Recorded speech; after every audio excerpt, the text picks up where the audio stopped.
Hey, what's going on, everyone? My name is Terrence here with 1010 Studios, and today we're going to be talking about the QSC Touch Mix mobile application. So this is just going to be a first of many quick little videos in order to walk you through the setup of the application, or how to use it, or how to use the Touch Mix in general.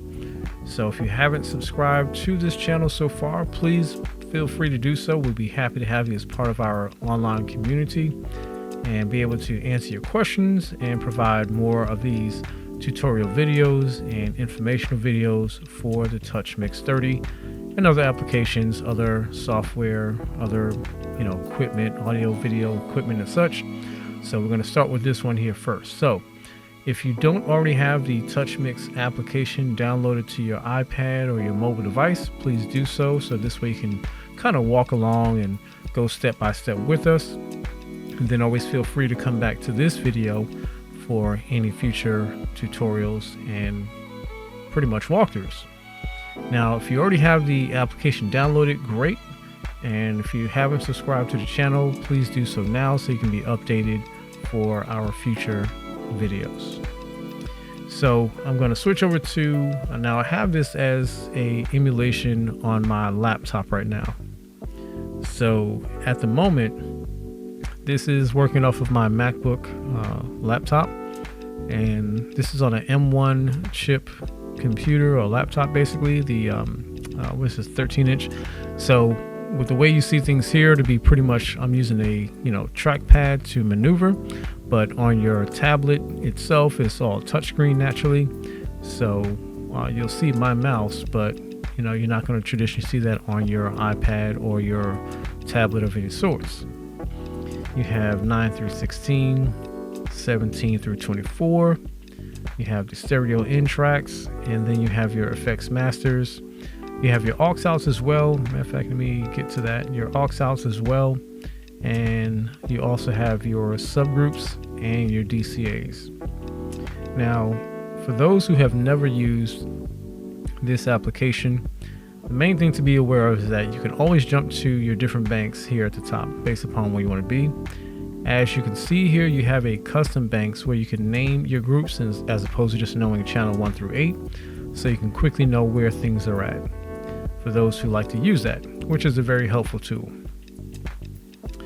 Over here is where you would pretty much get back to your main screen. This is going to bring you back to your faders naturally. This is going to bring you to your menu. So if you ever need to get back to one or the other, you can get there very quickly with those two.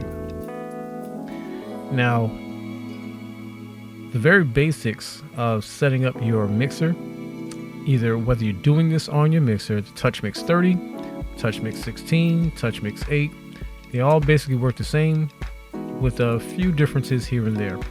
So on the Touch Mix 30, you do have the ability to have custom banks. On the 16 and the 8, you don't have the ability for custom banks to name it like a group. So over here, we're going to start with, let's say, channel 1. And this can be done on multiple channels, same kind of format, same methods, just on different channels.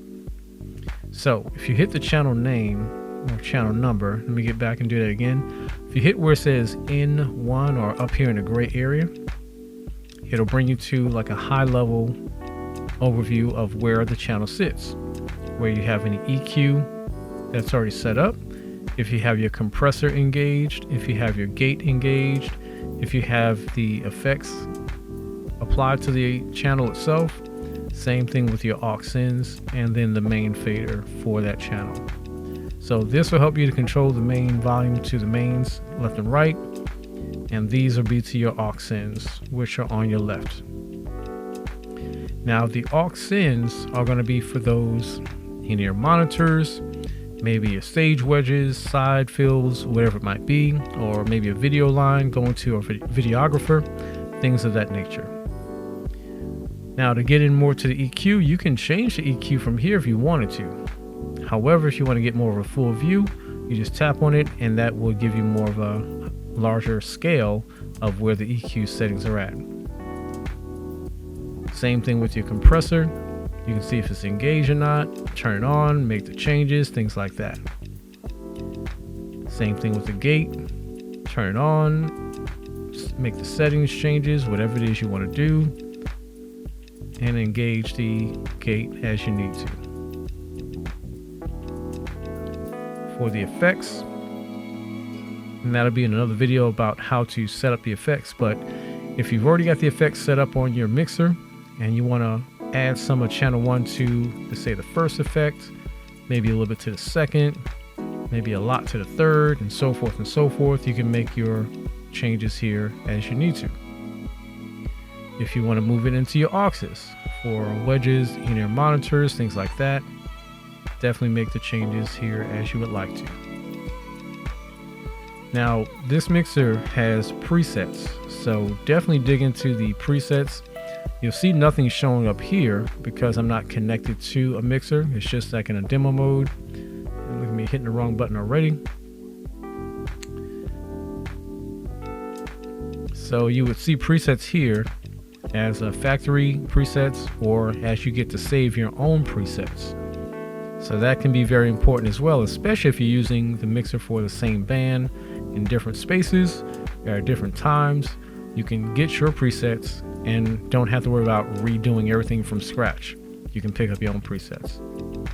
Now, another high level area you want to do is you want to set up and name the channel. So this is where you can do so. You would basically hit on there and type, let's say, you know, mic, or let's say lead vocal, if I can type. And then from there you can make whatever kind of changes you need to here as well. If you want to, you know, if it's a 48 volt cell for phantom power, you can turn that on. You can put it into a certain subgroup if you'd like to at this point. You can put it into a DCA group if you'd like to, in a mute group. You can leave it in the mains, or you can take it out depending upon what you're looking to do with that channel. And then you have also some digital gain here as well. So this is used typically for those situations where you may not be able to get to the mixer to raise or lower the main gain coming in. This would be an area where you can do so. So only use this if you absolutely need to. And then of course you have your main fader here at all times.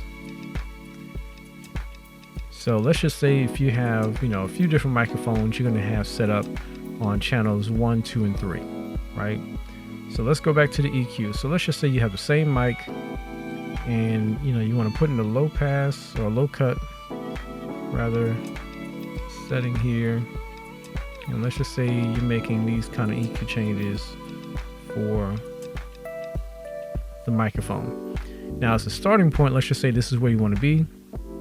And if you want to actually take this setting and move it over to channel 2, I'm just going to get my face out of the way here. What you can do is you can copy this setting, go over to channel 2, and then hit paste, which is right here. So now channel 2 has the same EQ settings as channel 1. And then, like I said, if you have a third mic, you can paste it again. And at least all your mics have the same EQ settings or setup. Very efficient, very thoughtful, and definitely makes all the difference when it comes to getting started, at least.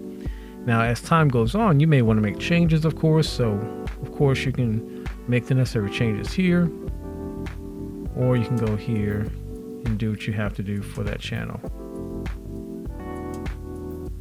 So now 3 looks different from 2, but 1 and 2 look the same. And let's just say 2, you want to make some other dramatic changes for whatever reason, you can do so. And let's just say that's channel 2. So you got 1, 2, 3. And that's how you can make some basic changes on the application. So please stay tuned to our channel, subscribe. Like I said, we definitely would love your input on what you want us to talk more about.